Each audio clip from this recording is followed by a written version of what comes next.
I think this is very abstract in general, but the biggest thing I would say is like just do it. Don't let something like hold you back or something stop you from doing what you think is right. So being righteous in that way, really helps out and in ways that a lot of people don't know, and something that I've discovered too.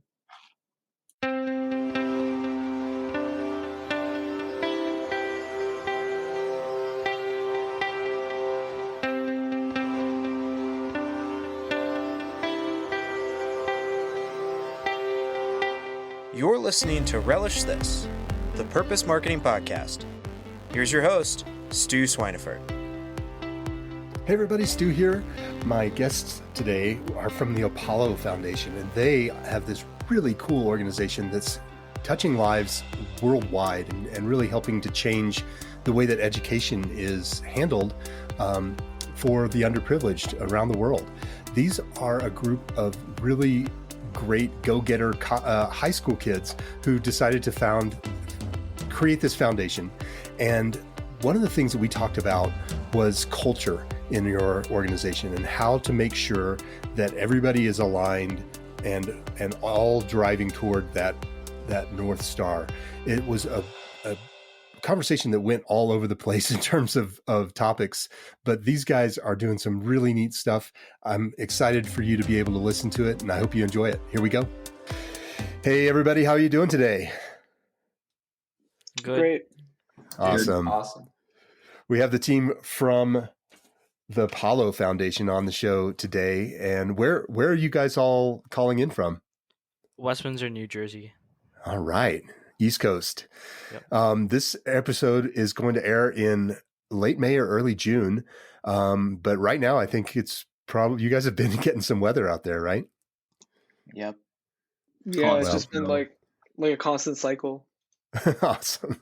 Well, I hope you're hanging in there. I know that it's always a challenge when we have these big storms come in. So I hope you guys are doing well out there. So I'll let you kick it off with a little bit of history and information about the Apollo Foundation. I'm excited to learn a little bit more about what you're doing. It sounds like you're doing some really cool things to help people in the Middle East. This in our freshman year. Aside for Ishan, who started this.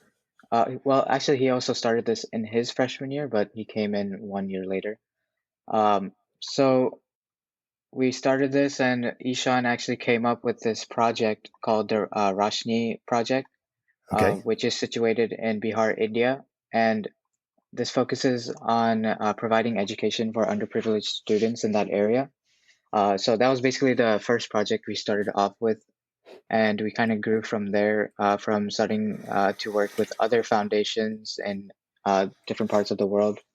And just to preface, our mission is generally just to fund and provide accessible education to underprivileged schools and students in rural communities around the world that are suffering from poverty. And the one we started with is actually the Roshni Foundation.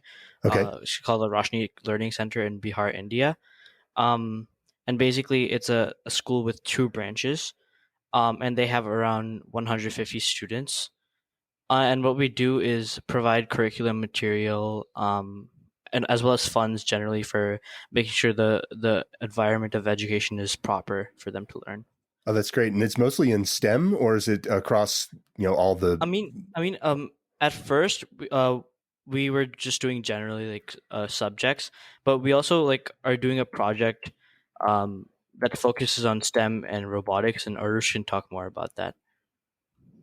Yeah. So actually, go ahead, Ryan, it's fine. Yeah, sure. So I think it's also worth to mention that we did start off with the Roshni project, but we've also, as you said, we have other initiatives in the Middle East, which is our Yemen initiative, and we've also created initiatives in Cameroon and East Africa through the Asante Foundation.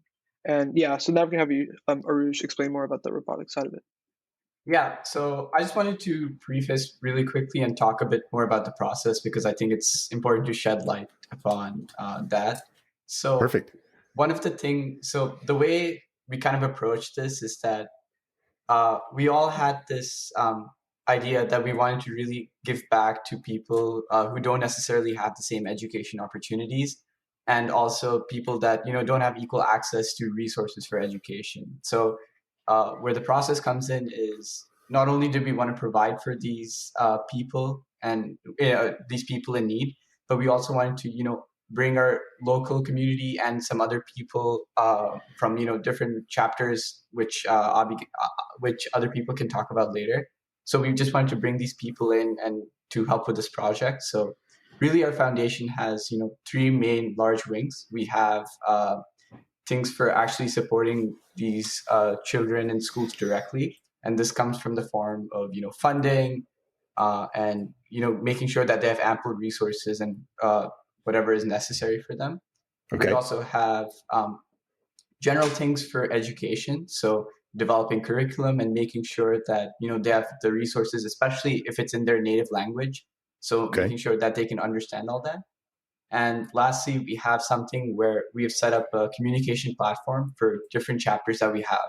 So since this is an organization, we have different people that are working from different parts of the world. So we have people ranging from different states in the U.S. to places in India. So it's really cool to be able to connect with different people, and that really is how we hone in on making sure that we're giving back to these people.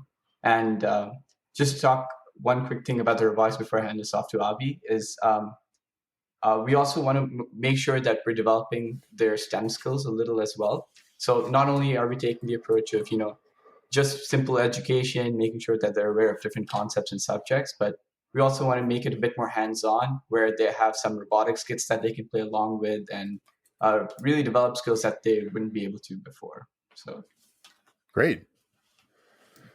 Yeah, something that we noticed was that though we were focusing on STEM educations, we realized that these children didn't have the background to learn STEM and to learn these difficult concepts. So we kind of tracked back and decided to focus on curriculum in general and the more basic levels where we could try to help them with English, math, science that was necessary to succeed in a STEM career.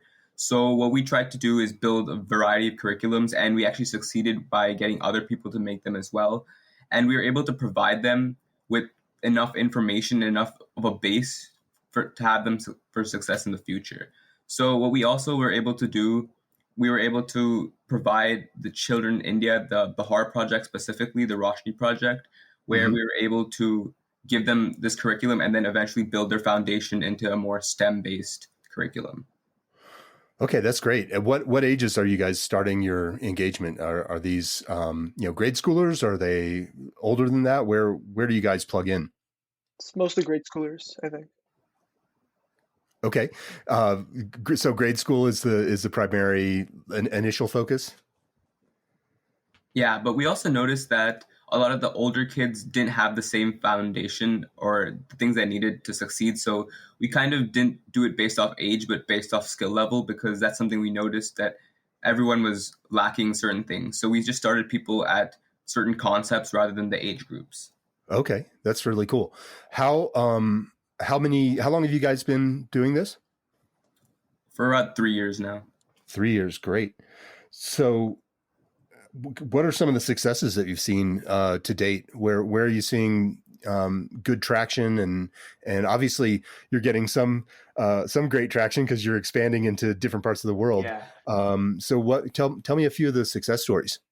Yep. So I can just kick it off with one. I think one thing that is that we would consider a success is the connections that we've gotten out of this organization, and that's something that's not really talked about too much because I mean, like as high schoolers, we really consider being able to connect with, not just other children in need, but also people other than us that are helping, be it the local or global communities. I think one of the success is that we're allowed to connect with them and reach out to them for any advice we need or general things such as that. Yeah, that sounds great. That sounds amazing. So you guys started this 3 years ago in your freshman year. So are you all seniors now? We're juniors, and Okay. Ishan is a sophomore right now. Okay, great. What are the biggest challenges that you guys are facing? Is it getting, donors? Is it is it bringing in people to help as kind of mentors in the program? What are the biggest challenges that you see with the program right now? I think at this point, getting donors is a pretty good steady basis of getting some money, but what we're having trouble with is securing sponsorships because many companies are having trouble, especially during the pandemic. Okay. So they don't have much resources to spend on nonprofits. So that's essentially the main point we're struggling with. Okay. But donation-wise, we're not really struggling in that aspect. Oh, that's great. So tell me a little bit about your sponsorships. What types of people are you trying to engage? So as a STEM based organization where we try to help specifically improve STEM education, we try to get information from we try to get sponsorships and like help from these companies that focus on software or that can also act as mentors, not just funds. So we recently sponsored with Bentley Partnerships, which is a large software company, which really proved to be beneficial for us in hosting a hackathon that was international and had many people attending. Yeah, that's great. So you guys have managed to put together some virtual events then? Yeah, it's been hard in the situation we have with the pandemic. So we've really been trying to work hard on hosting certain events. So like Avi mentioned, one of them was the hackathon that we hosted. So it was a new experience for us being able to get some people participating and setting up this event as a whole. Okay. In the future, we're definitely planning to do some more events. Um, it can be on the lines of the hackathon, and we're also planning to do some other events and competitions with some of the other branches that we have. Okay, that's great. And so tell me a little bit more about the types of sponsors that you're looking for. It sounds like software companies. I heard you say robotics. What's your current strategy around bringing new sponsors on? Well, I think a core tenet in our search to find sponsors is finding sponsors that reflect our interests Okay. and obviously that reflect what we're trying to the education that we are trying to provide to the students that we're supporting.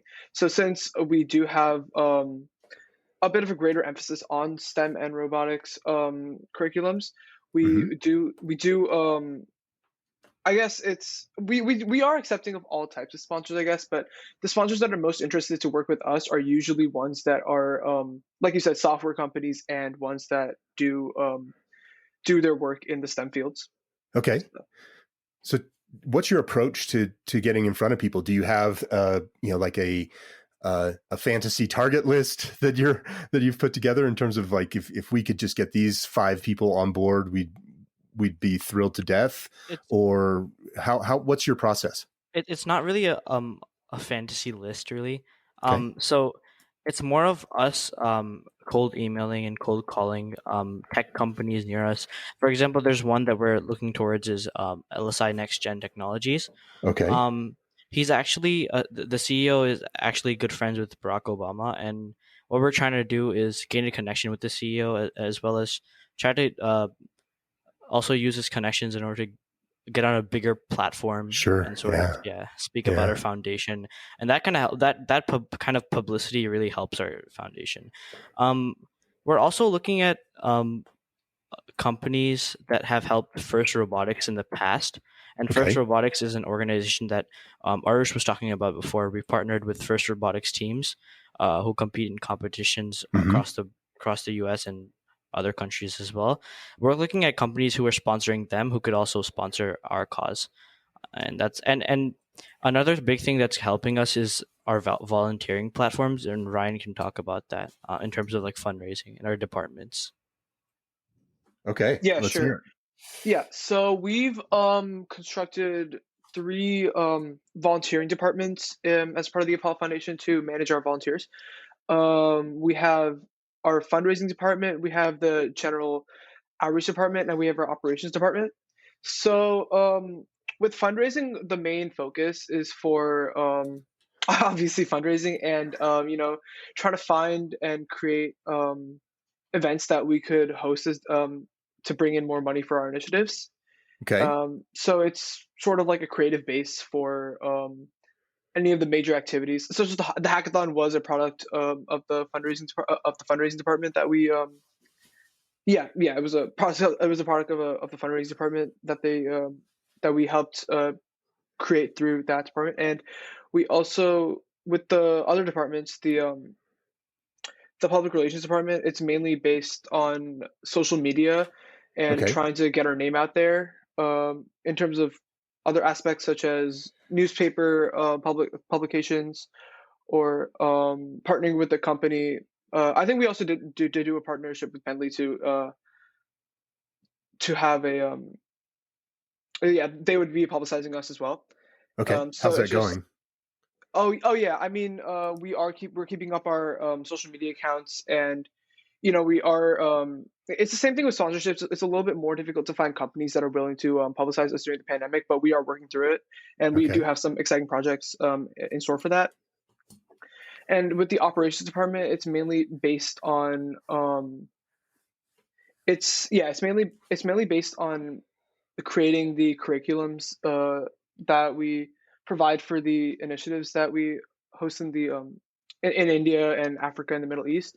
Okay. And we create worksheets and instructional videos for in that department, and we have volunteers. And yeah, I should also mention each of these departments.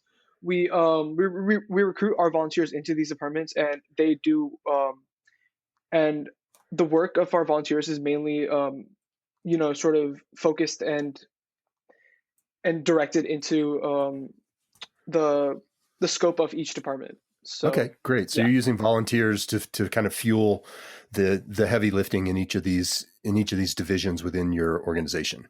Yeah, we it's sort of we're starting to transition into that. At the beginning, the department was mainly each one of us, when we didn't have a lot of volunteers, each one of us, like, I think Ishan was head of operations, I was head of public relations, and we just sort of tried to do it our own way, and get our get the job done in terms of that when we didn't have volunteers. But now we are trying to direct it into something more volunteer based, and we can sort of supervise the process Okay. going forward. Yeah. Okay, that's great. And are you trying to tap other high school kids to do the volunteer Yeah, work, or are you definitely. looking for older people? What's that volunteer base look like? Mostly as of now, we haven't tapped into the base of getting older people to Okay. hop on volunteering. I mean, it's any volunteers are welcome, but our main like direction towards getting volunteers has been high school and middle school students. Okay, great. And so tell me a little bit about your outreach. I know you're on LinkedIn because that's where I met all of you. Yeah. But where else are you active in terms of social media? So Ryan, Yes. if you want me to talk about this one. Yeah, so we can so I can actually plug our Instagram for a second. It's Apollo FDN, so you can follow us there, and we do post posts related to any events that we're hosting or new partnerships that we acquire, and we Okay. also manage a Facebook and a Twitter, I think, with the same handle, Apollo FDN. Okay. And you can check us out there, and we do post. We post more on the Instagram, but we do post any major announcements or partnerships on there as well, I think. Okay, great. Yeah, and just to preface, there are also some other projects we do other than the Roshni project and like social media. So there's also the Lua Conservancy project. So like Ryan mentioned before, we partnered with the Sante Africa Foundation, and we're kind of in talks with the CEO. Her name is Erna Grass. Okay. And she's really into like what we do in terms of STEM education and how we can help their initiatives. They have many initiatives in like regional coordinators in like multiple countries in East Africa. Okay. The one that we're mainly focusing on is Kenya. So they're helping something called the Lua Conservancy Project, and it's essentially a wildlife conservancy project.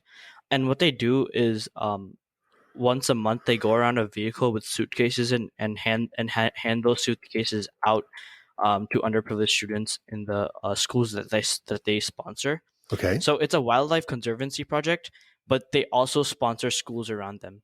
Okay. So it's an educational program that's trying to get kids to understand wildlife conservancy through education. Is that how there's a tie-in?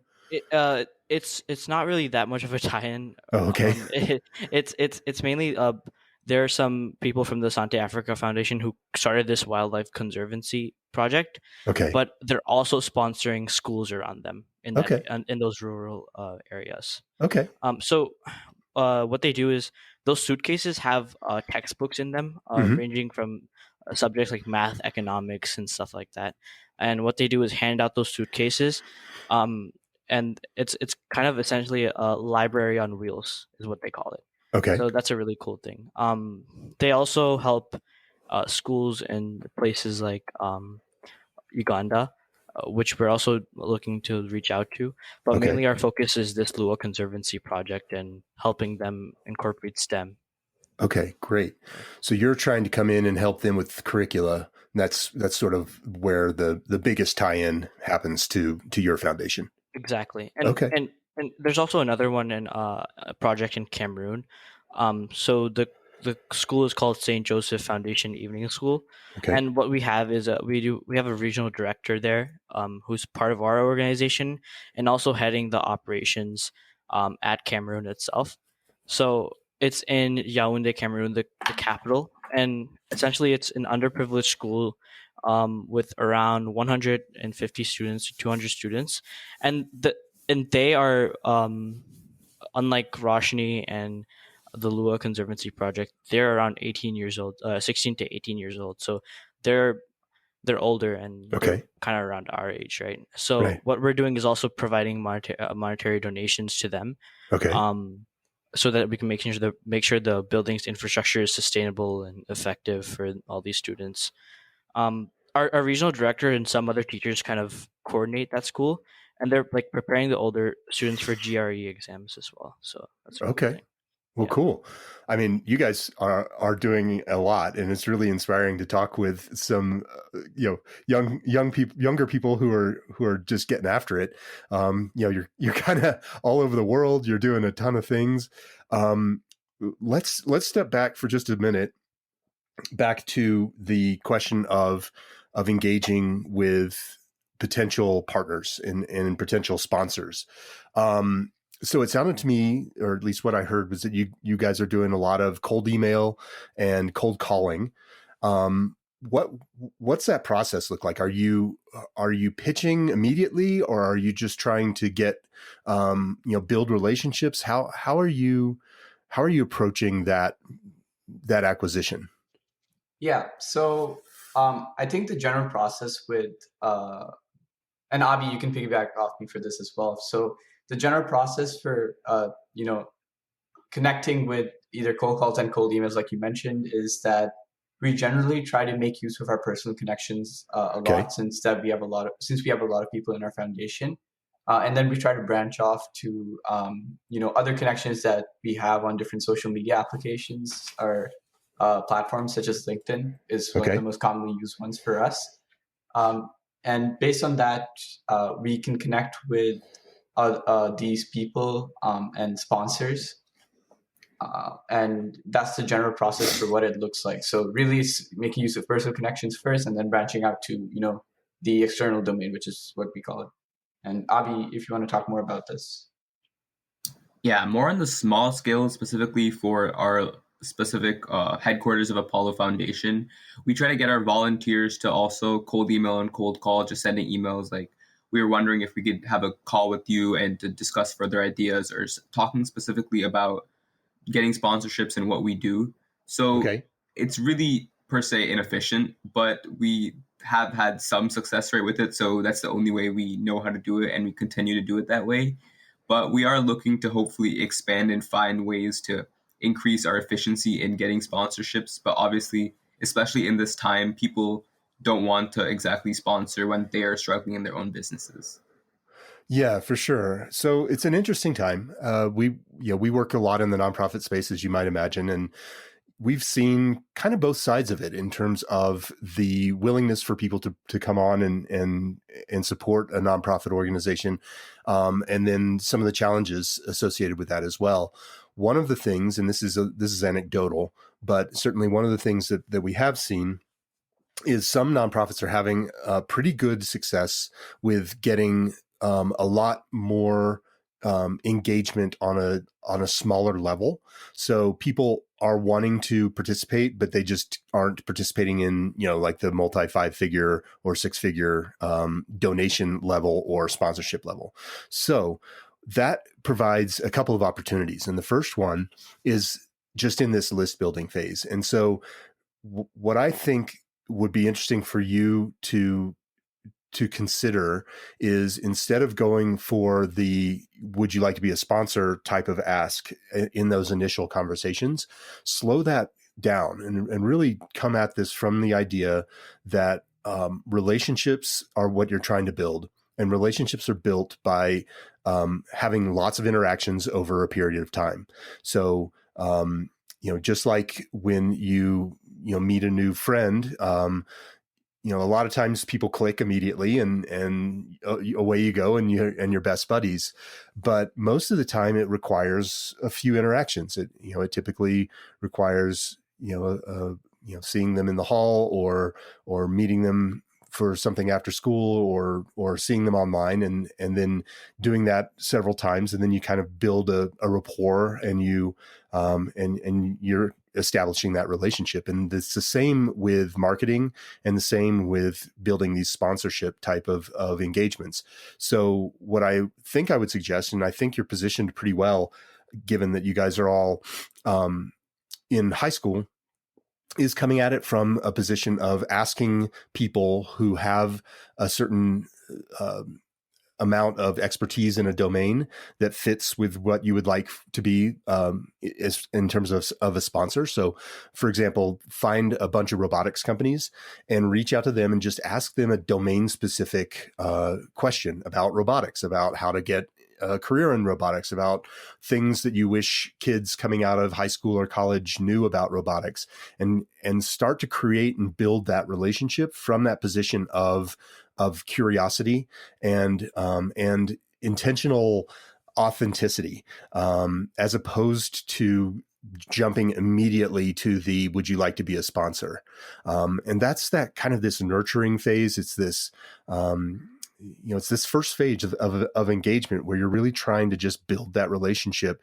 from the ground up, and that'll create an opportunity for things to be a lot more strong in the future. So when you do have the opportunity to ask them if they might be interested in being a sponsor or having a mentorship capacity with your organization, they're much more willing to do that because they feel like they know you.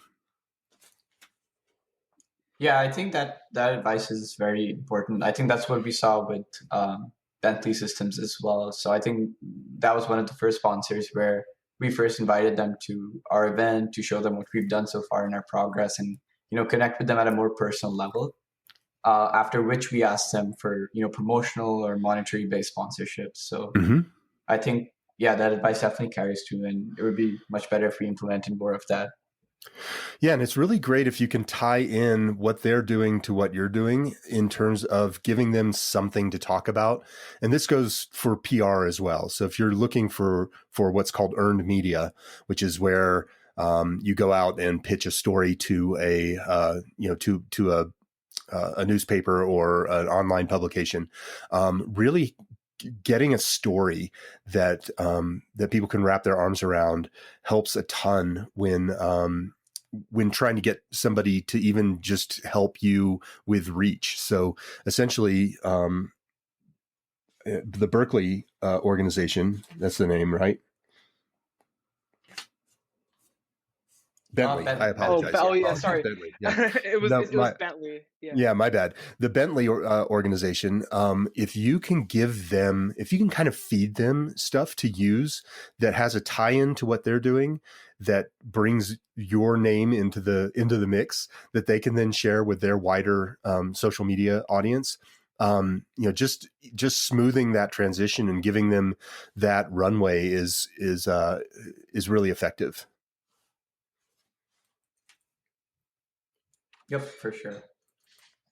Yeah, I think one thing I like about that idea is that it's very content based, and I think that's something that we learned, especially once the pandemic set in. Because I'll give you an example.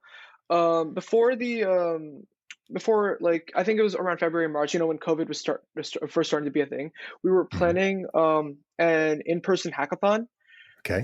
in our local area. We were gonna host it at a hotel, and it was just like one of those the relationship building that you were talking about, and like the nurturing phase. We were really planning on doing that like in our local area, partnering with local businesses. I think one specific example, Ishan can correct me if I'm wrong, but I think it was the Crown Plaza Hotel.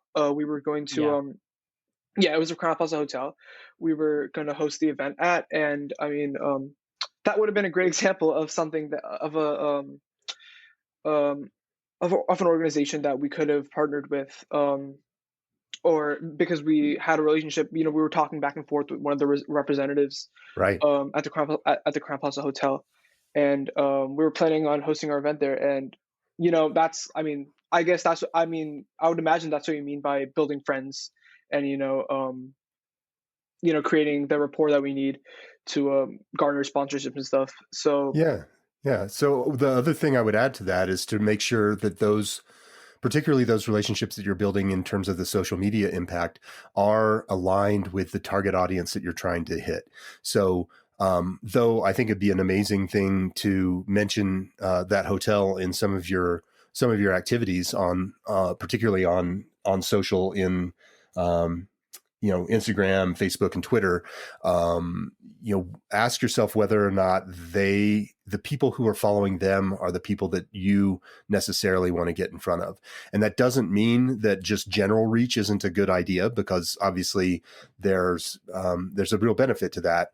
Just know that more specific reach, so getting in front of, Sphero or some of these other robotics companies or some software development companies, that the audience that they're going to draw is going to be much more aligned with those that you're trying to hit, in terms of bringing volunteers in and then perhaps enticing other people to sponsor. So that's where I think, going back to that idea of building a list and thinking about who you would like to talk to, and then figuring out ways to get in front of those people, and not immediately go for the ask when you do get in front of those people, but really try to just nurture those relationships a bit. For sure, yeah. And I know Ryan was also on this, so we were thinking of doing some kind of webinar with one of our projects with uh the Inspired Education Initiative, which is in Yemen, and what they do is help refugees and children that are forced into labor obtain a proper education. Okay. So the CEO of this organization is kind of heads this. Is Her name is Nabila Hizam, and we were thinking of doing some kind of webinar in order to speak about our cause. It would probably be a good virtual platform in order to publicize and stuff. Do you have any input on this in terms of publicity and potential donors? Well, I like the idea of a recorded event and a webinar. I think that becomes scalable. So it's something that you can create once and then you can share it over and over again. In theory, there's material that comes out of that becomes blog posts or small, more snackable content that you can use on your social media platforms or elsewhere. So I think webinars can be great. They can also create an opportunity to reuse the material in its entirety as kind of a repeat webinar. So you can kind of hold another webinar that feels live, but maybe isn't. And so, I think webinars can go a long way there. What I'm wondering is if you don't consider spinning up a podcast where you try to bring people on and just have conversations about about STEM, about robotics, about education challenges in some of these underprivileged areas, about education in general. And to me, that might be a good opportunity to be able to have something to give to people as you reach out to them, and start to build this kind of library of information that's accessible to a wider variety of people who who may be interested in a certain specific topic. But you guys are having those conversations on a regular basis and publishing that material in a podcast form. Yeah, I think your insights are pretty useful, and we'll try to use them in the long run. But I also wanted to add that since we're talking about publicity, something that happened, which is pretty great for our organization, was that so since we're a 501c3 organization, we were able to apply for a Google partnership. So essentially what this partnership does is they give us $10,000 in in-kind donations, Yep. like per month on Google Ads. Yeah. And so far we've actually gotten quite a lot out of it. So we got around 10,000 interactions in the Okay. last couple months. So yeah. So when you say an interaction, are you building your email list? What's an interaction look like for you guys? So these interactions are basically going to our website, clicking on the sign up page, and then actually signing up to become a volunteer, Okay. or just signing up to get on our newsletter to learn more about anything Apollo related. Okay, that's great. So how many people are on your email list right now? So on the email list, actually, that's kind of hard to check, but I can tell you that we've had around 156 volunteers sign up Okay. just through Google. And these are volunteers that actually show that their status, and we can see that they are a part of the newsletter. They're clicking the emails that we send them. Okay. Yeah. Great. And when you say newsletter, are you sending out that something that's pretty obviously a one-to-many newsletter, or are these just emails that you send out on a regular basis? So they contain different volunteer opportunities, or basically news about Apollo Foundation. Okay. But that's pretty much the extent of it. Okay, cool. So there are a few things that I would recommend, and I think it's awesome that you've tapped into Google Grants. It's a really amazing program for nonprofits that a lot of them don't know about, or they don't know how to get involved with. So it's great to hear that you've tapped into that program. So the first thing is, what I would do is look at the ads that you're running on Google using the Google Grants money that you've been given, and make sure that you have a landing page on your site that you're sending that traffic to that's really aligned with what that ad is asking. So if the ad is asking for volunteers, then have a landing page that talks about what it is to be a volunteer and how that person's time is going to be leveraged to do good in the world in the ways that you guys bring that greatness to the table. If the ad is more about, join our email list, go ahead and have a landing page that's very specific to that ask. So essentially what you want to create is really great and strong tie-in between what was presented in the ad and what the person receives when they click on that ad. So if you're not doing that, I would highly recommend making sure you do that. Then on that landing page, really make sure that you optimize that page to tell your value proposition. So one of the biggest challenges that nonprofits have is that you can't just necessarily dump people into the top of a funnel and have them kind of go through a few processes and then you get some activity at the end of that. You're really moving people against gravity. So you're having to move them uphill. So it's a little bit of a different kind of challenge where there's friction kind of all along that process. And so what you want to do is try to eliminate friction as you're moving people up that process to make a decision.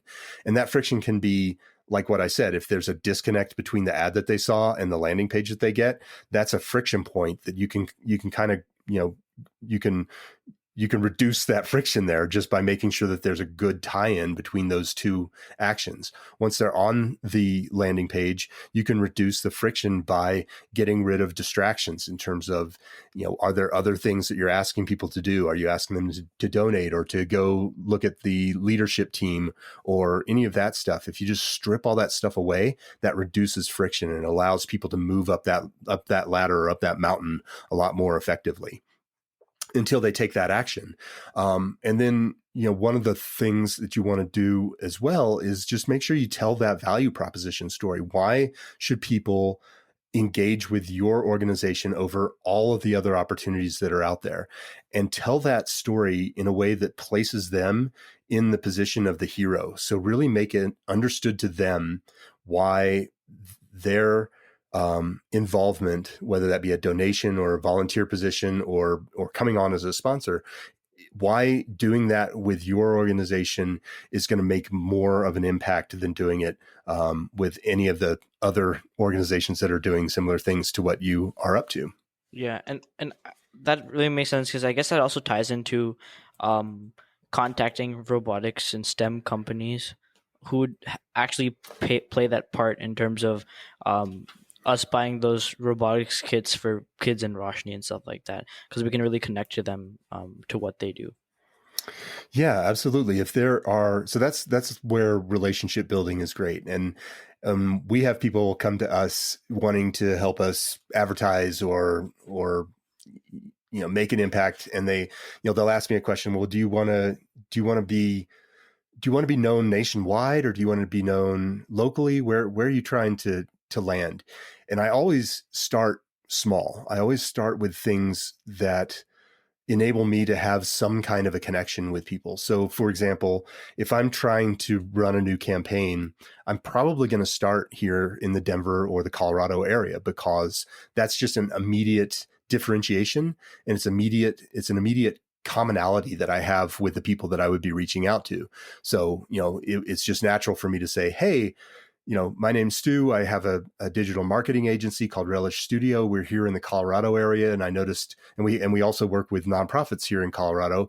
And since you're a Colorado nonprofit, it'd be great to have a conversation or to connect with you here on LinkedIn or whatever it is that I'm trying to do, but really trying to focus on all of those little things that you have in common. So, for example, if you've used somebody's robotic kit, that's something that you have in common with them is you've actually used their product.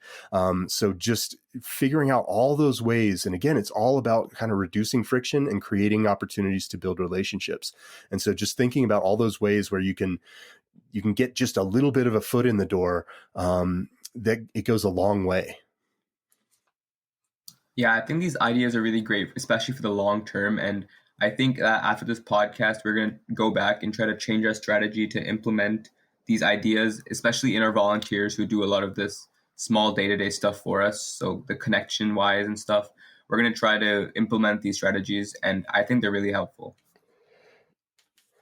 So in terms of how often are you mailing out to your email list? So as of right now, it's not so often, but whenever we have like an event, for example, like we had that hackathon, we would have emails going out almost every week, reminding them about it or telling people to reach out to their friends and families to participate in the hackathon. Okay. But essentially right now we would send monthly emails talking about what, like I said, what volunteer opportunities there are and essentially what Apollo Foundation is doing at the time. Okay, great. Have you thought about creating opportunities to tell, to share valuable information about your sector in terms of like changes in STEM or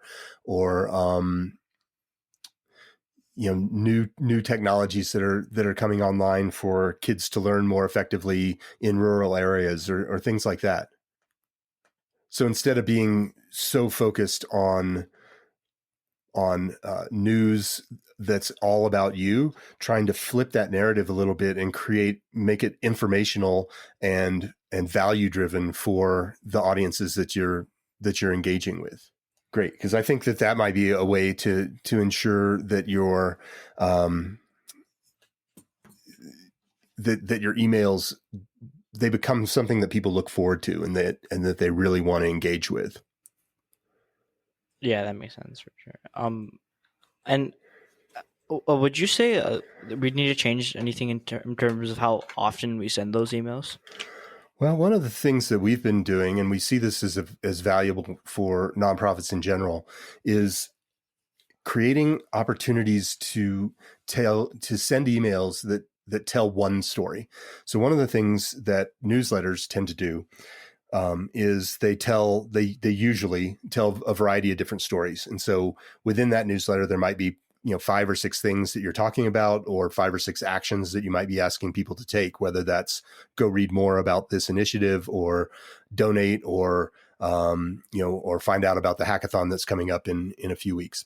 So what that does is it creates distractions. And so people don't necessarily know exactly what it is that you're wanting them to do. And so either they take an action that you didn't want them to take, or they, tend to kind of ignore those things in general. So the other thing that a newsletter doesn't accomplish is create this feeling and this idea that your email is a one-to-one conversation. So newsletters are typically very obviously not written for a specific person. They tend to be designed in a way that people, they know that, like, think about if your mom sends you an email, it's, text-based, it's about one thing, maybe it's about a couple things, depending upon what your mom's trying to talk to you about in that given moment. But ultimately, it really feels like a personal email. So the more that you can make your emails feel personal and feel one-to-one, the more effective they actually become. So creating opportunities to make sure that this is called the email envelope, which is who is it being sent from? Is it a person, or is it from your organization? And if you can make it become from a person in your organization, that can be a lot more effective. If the from email address is that person's email address, or something that looks like that person's email address, as opposed to info at or something like that, that then becomes something where people say, oh, this is to me. Working in language in the subject line that creates a sense of mystery, really kind of anchors everything in the you. So really trying to work language into your subject lines that say, hey, this is for you. If there's a way to tie something to a date, so even if it's something like, hey, I have something for you to consider today, that taps into a sense of mystery. It taps into a sense of individuality and personal approach that most emails from organizations don't. And it also creates something that's timely. So it feels like it was sent from a single person to a single person. So even just doing that can really increase the open rates and the click rates of your email. And then once you get into the body, continuing that and really trying to tie in some emotion and trying to, again, do that value proposition that explains to people or helps people have an emotional reaction to and an emotional connection with your organization, as opposed to just being very dry in and asking for specific things. So those are some email tricks that we've certainly seen produce some really good results. So in terms of these specialized emails, would you suggest doing mail merges or something where we can start with their name and then have their name interlaced throughout the message that we want to send them? As long as it feels authentic. So one of the things that I would say is create an email, and you can do mail merge. You can do, bring in bring in their name on occasion, and then read it. So have a test sent to you with your name in there and read it. And if it feels too salesy, if it feels too like I'm using your name too much, then strip out a couple of them. But really, the litmus test here is when you read that email, does it feel like it came from a person, or does it feel like it came from a mail bot? And if it feels like a person, then you're definitely making strides towards improving those. And I think that you'll see them connect a lot more effectively and create the opportunity that you're trying to create with that engagement. Yeah, yeah, like I totally agree with that, and I think but there is a lot more we could do with our emails that I think that would help us, seem more human, I guess, to our audiences. But while we're on the topic of engagement, Mhm. we actually had another question about the volunteering aspect of our organization. Since we're a nonprofit, obviously. Sure. Yeah. So there has been trouble like in the middle, maybe like maybe if there's like a lull between events or something like that, where we might have trouble engaging volunteers or having them be active. Okay. So do you have any suggestions on how to on how to keep them interested in our work, or have even more volunteers be able to come in to our organization? Yeah. So this is what we would call the inspire phase of the engagement. You've gotten somebody to take an action. You've gotten them to raise their hand and say, I want to do something with this organization, but maybe you don't have something for them to do right away. Again, layering in one-to-one, at least a one-to-one feel, if not actual one-to-one conversations with that audience, can just really keep them super engaged. And what you can do is ask them questions, send them surveys, keep them just feeling like they understand exactly where things are going with your organization and where they are right now. So just really making sure that you are in contact with them on a regular basis. So if you got me to raise my hand and say, yeah, I'd like to volunteer as a mentor for kids in Cameroon, um, you know, obviously send them a thank you for your interest, tee up what the expectation should be. So, say, hey, we're trying to get things rolling here in the next 3 months. We're going to keep you appraised of what's going on in the meantime, and then give them a way to reach out to you if they have any questions or ideas. And then, maybe just leverage that opportunity, that relationship, to ask them if they know anybody else who might be interested. Maybe ask them survey questions about which country would you like for us to go into next. Send them information about the volunteer opportunity that they signed up for, in terms of, this is what this is going to look like, and this is what we're hoping to achieve with this volunteer spot. But really just keep in touch. It's like having a friend that maybe you live in different states and you don't get to see each other very much. Just reach out and just be willing to listen, and also willing to give in terms of value back to that relationship. Yeah, and on the topic of keeping in touch and kind of keeping them engaged, what do you think about probably maybe biweekly or monthly video calls with them, with volunteers from a specific department? Oh, I think that'd be amazing. And it's kind of like the idea that we talked about briefly earlier in terms of a podcast. I think that you will get, if you have that kind of bandwidth, if you can do that, or have your volunteer team do that, just record that and see what kind of stuff comes out of it. Because I think that you'll find any conversation that you have is an opportunity for you to learn. It's an opportunity for the person that you're having a conversation with to learn. And there's, if it's a thoughtful, engaging, authentic conversation, there's usually something great that comes out of it. Yeah, and I see the potential with that, but one of the problems we have faced in the past, and it's something that we need to overcome. And like, I actually have a question of how we're going to overcome that.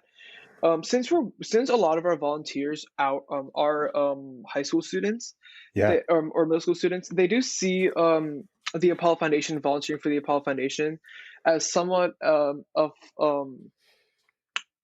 I mean, I've noticed a lot of them do have the attitude where it's something that they're like checking off on a list of extracurriculars or something like that, Uh-huh. and it might seem like a chore, even possibly to have to them at least to have biweekly or monthly video calls, which is obviously not the direction we're trying to go. We're trying to create like meaningful relationships with our volunteers, Yeah. and incentivize them to carry out their work. So, do you have any ideas on how to shift the tone of our relationship with our volunteers from or certain volunteers at least to Yeah. from being something of a chore to actually being like a meaningful relationship and that they want to engage in? So I do have a couple of ideas. One idea is to vet your volunteers a little bit more.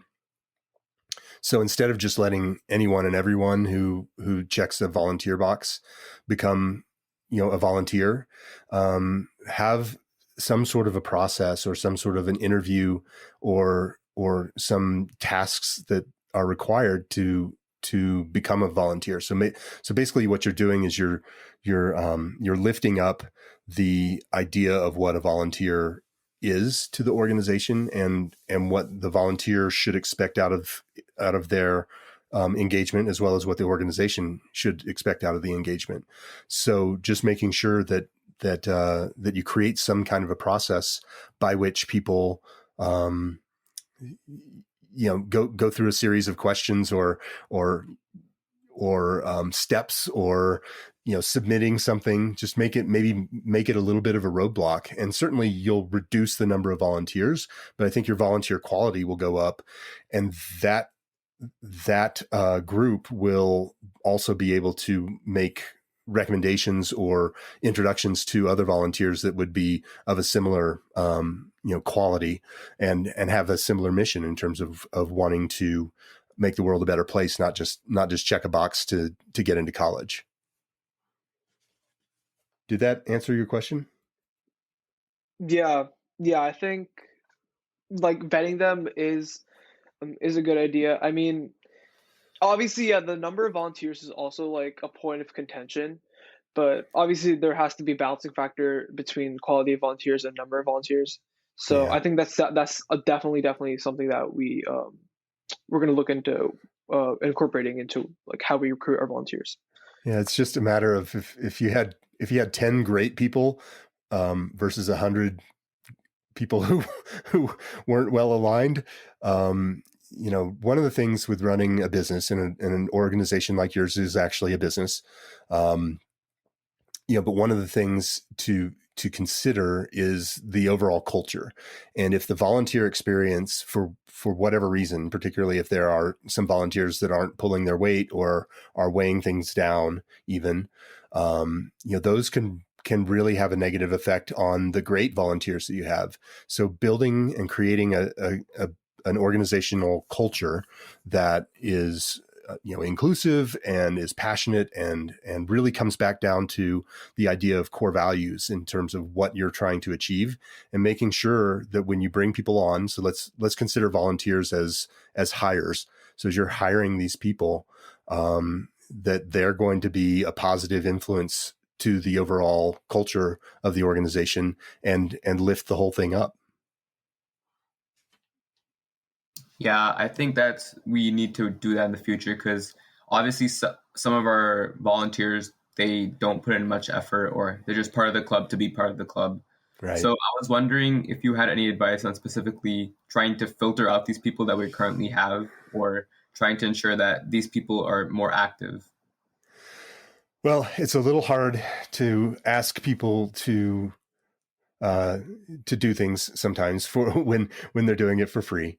But I think that if you position it in terms of the impact and the positive benefit that you're trying to bring to the world, and that you want everybody to be on board and everybody to be enthusiastic, and maybe there's sort of some minimum requirements to be a volunteer or to stay as a certain level of volunteer. So maybe you could have different levels so people could decide where they wanted to land. So you can just be a supporter, and supporters are people who get get regular emails. They get access to webinars when those happen, and in return, you would love for them to share, to share things about the Apollo Foundation on their social media. So it's a really low lift. They get something out of it. You get something out of it. But it's not, it's not a super heavy lift. And then there's a next level, and maybe those people are, our crew volunteers, or you can come up with whatever name that you have for them, and they might work within a certain department.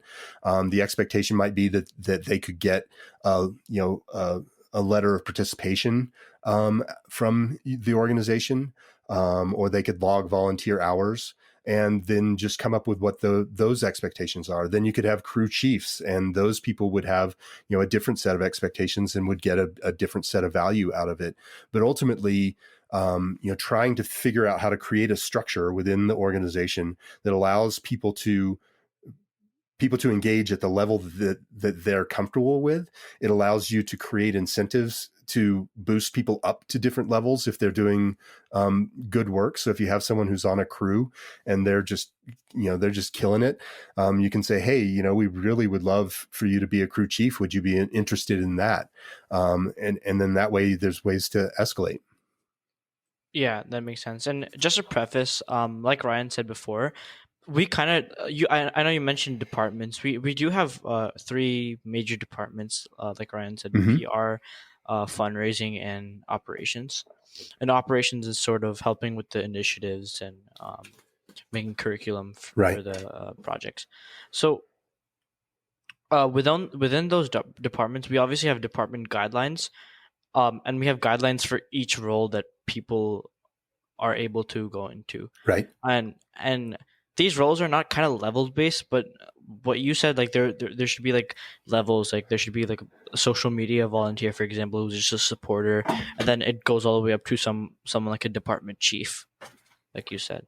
So could you explain more about what the crew chief would do exactly? Because I was confused on that part. Yeah, so I'm I'm not familiar with your organization in terms of the ins and outs, but what I was envisioning was that there could be a supporter level, and those people, it's a very low value exchange. They may share some stuff with their networks.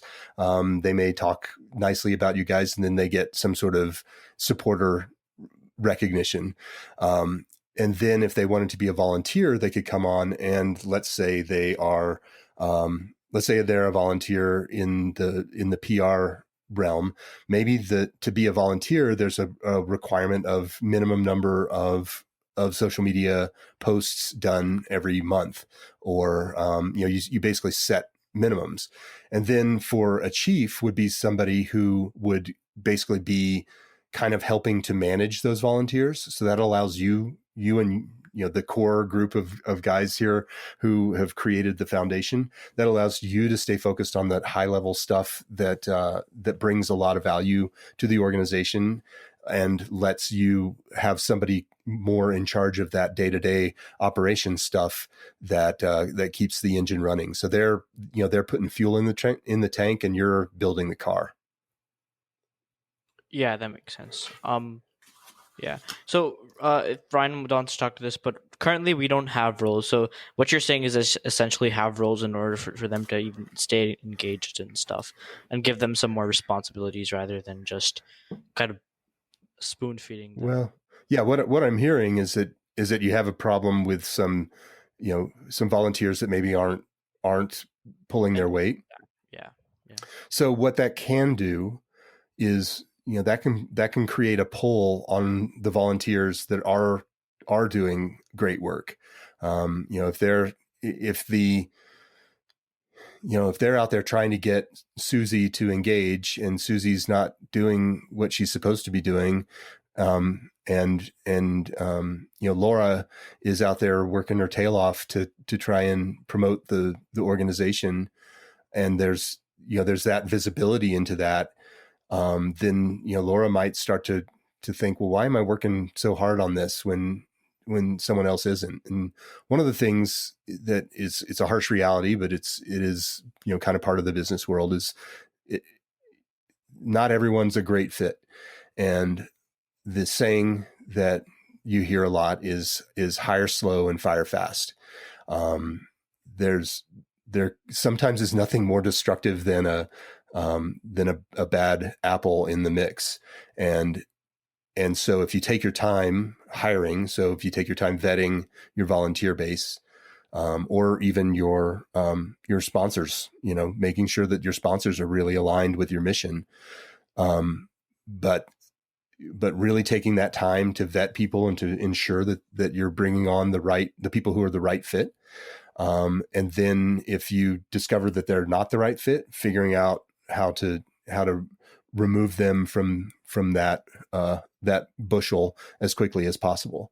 So hire slow, fire fast is something that I think, like I said, it's a challenge. It's no fun.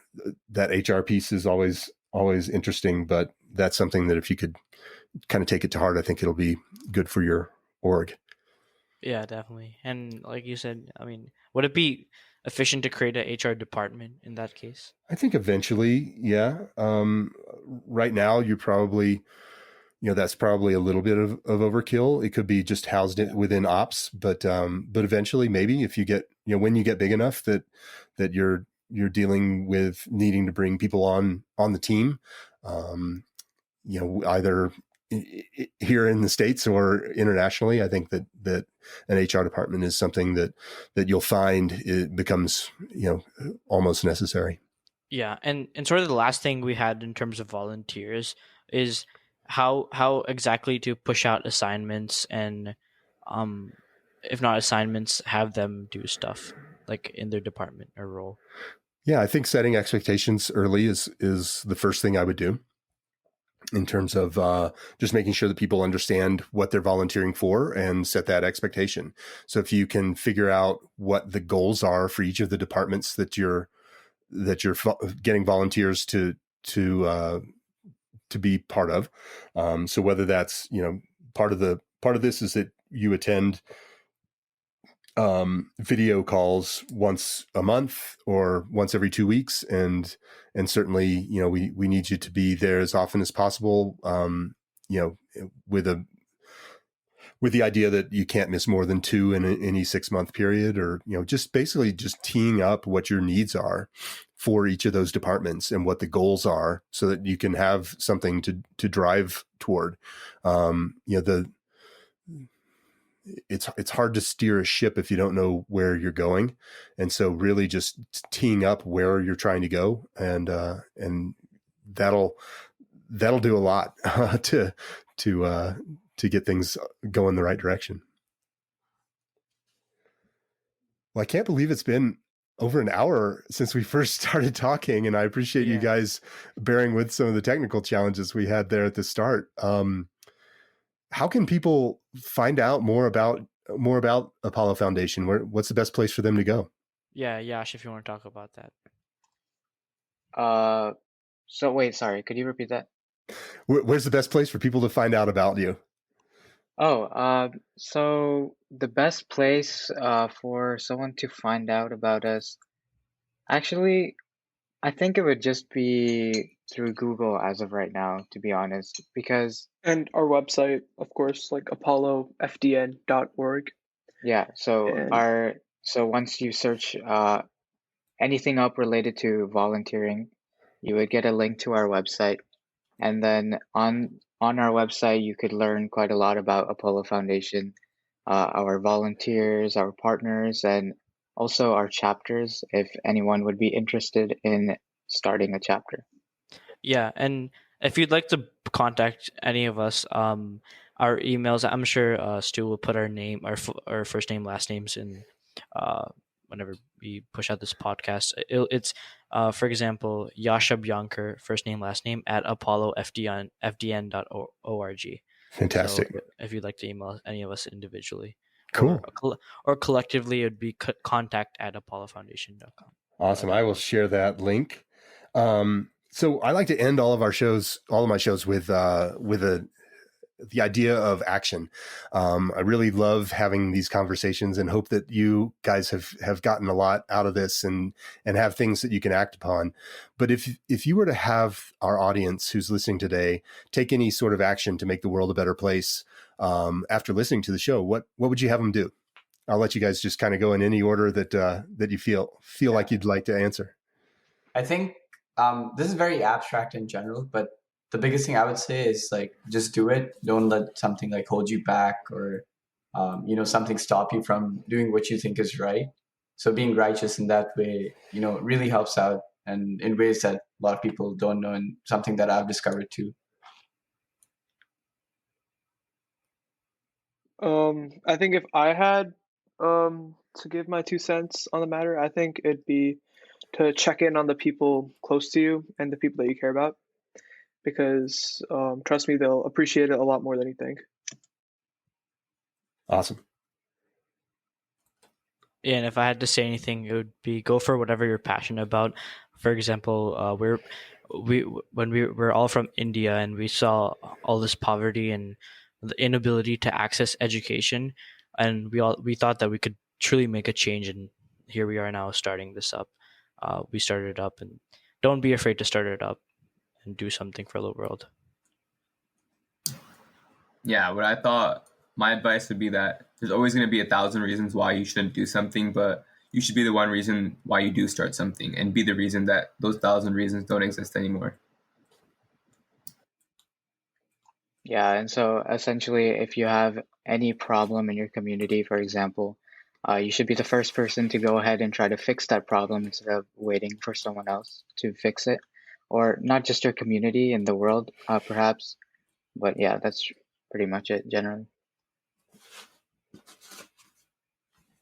That's great. I think I got everybody. I love those. I love those action items, guys. And I really, really appreciate you being on the show, and encourage you to continue to go out there and crush it and make the world a better place. And I'm just inspired to hear your story, and look forward to hearing more about how you guys are making the world a better place. Thanks for being on the show.